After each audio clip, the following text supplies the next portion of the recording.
I came across a video out of Long Beach, California last night that I wanted to share with you all because if you're wondering, well, how did the Trump administration lose so much support on immigration policies when there was such widespread support for Trump's immigration policies in the beginning of his second term? And honestly, I think it's because of videos like this. So I'll explain a little bit. My mic will be up. But this is, again, in Long Beach, California, where ICE agents were seen taking two men who were working as landscapers.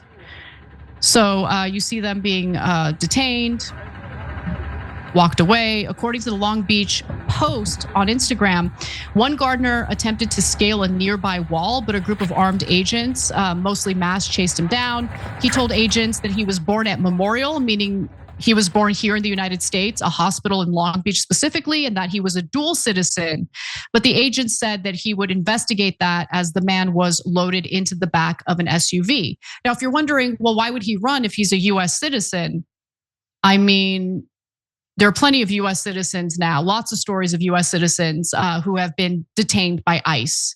And the profiling, you don't look like a lily white American. They're gonna ask you for your papers. Like that's been going on. So people are terrified. On top of that, the facts don't lie. I wanna get to that a little bit. So there's a new analysis done by the UCLA Center for Neighborhood Knowledge. It was released yesterday, and here are the details. Using ICE detention data from February 2024 through September 2025, the report shows that non-criminal Latinos have become a central target of enforcement despite claims that policy prioritizes serious offenders. Monthly detentions of Latinos without criminal records increased sixfold compared to the final year of the Biden administration. So if you look at the dates, you can tell, okay, well, this also covers some of the Biden administration, right? Which is important. It's important that they do that so you can do a comparative analysis.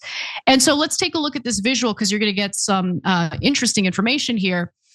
All right, so as you can see, this is average number of Latinos entering ICE detention per month by criminal status. And the non-criminal element is highlighted in the solid blue line. And so you can see that number really jump up during the Trump administration. So these are non-criminal undocumented immigrants who have been detained by ICE. And if you break it down by country of citizenship, detainees of non-criminal Mexican and Guatemalan descent increased eightfold. Venezuelans, their arrests increased fourfold under Trump. Again, we're only talking about non-criminals. The study states we focus on this group because they are unambiguously not the worst of the worst, but instead are law-abiding and contributing members of society. They also add that these are the types of immigrants that an overwhelming majority of Americans believe are a good thing for this country today and should have a path to citizenship.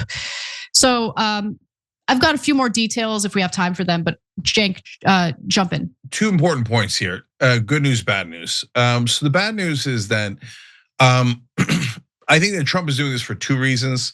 One is to appease his hardcore base, and the hardcore base does like this. So it's, in that sense, it's not coming out of nowhere, even though the great majority of Americans do not like this, right? But the second reason I think he's doing it is more important, and the real reason, which is he wants to agitate. And he wants to dig into these communities and cause so much havoc until someone does something back. And when they do, that's it, even time for a bigger police state and a bigger military presence and the Insurrection Act, and make sure that I get my shock troops on the ground. Why do we need shock troops in America? Our problem was higher prices, not because we didn't have military and thugs en masse in the streets trying to cause trouble. I mean, at this point, is ICE preventing more crime or creating more crime? What problem is it trying to fix?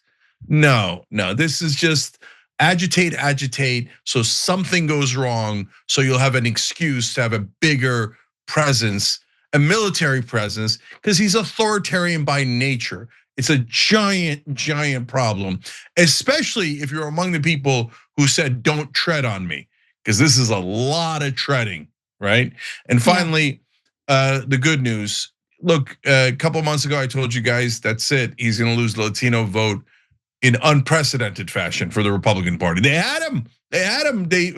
So many Latinos voted for Trump. It was historic, right? But poof, it's all gone. Now, Karl Rove's on Fox News a couple of days ago going, we might lose Texas.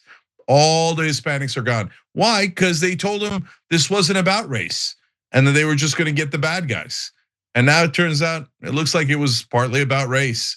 And if you're one of the Trump supporters, you're like, no way, it's not about race. Okay, yeah, that's fine. About race. But go tell Latinos that are getting picked up when they're US citizens that it's not about race. And you can tell them until you're blue in the face, they're not gonna believe you and they're not gonna vote for you.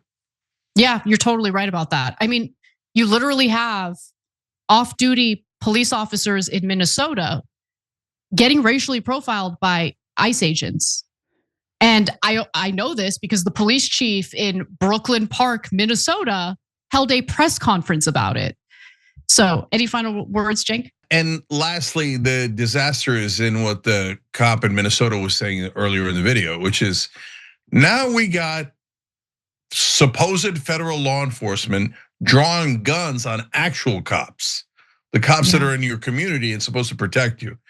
Now, what are they going to do the first time that there's a shooting between local and federal law enforcement? Because Trump's agitating and constantly sending these guys in with almost no training and trying to cause trouble. One day they're going to cause trouble with an actual cop, and then we're going to have a true disaster on our hands. Every time you ring the bell below, an angel gets his wings. Totally not true, but it does keep you updated on our live shows.